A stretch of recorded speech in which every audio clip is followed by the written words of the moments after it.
স্কুলে মাদিহার প্রথম দিন। সকাল হল। মাদিহা ঘুম থেকে উঠল। আজ তার স্কুলে যাওয়ার প্রথম দিন। সে খুব খুশি। মাদিহা তাড়াতাড়ি হাত মুখ ধুয়ে তৈরি হল। তার নতুন স্কুল ড্রেস পরে সে আয়নার সামনে দাঁড়াল।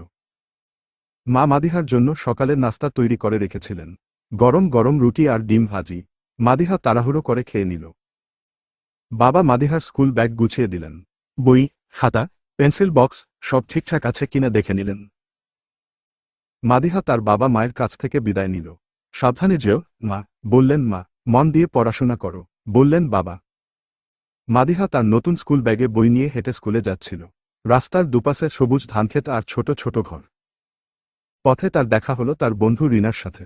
রিনাও একই স্কুলে যায়। জনে মিলে গল্প করতে করতে স্কুলে চলল। স্কুলের গেটে পৌঁছে মাদিহা দেখল অনেক নতুন বন্ধু।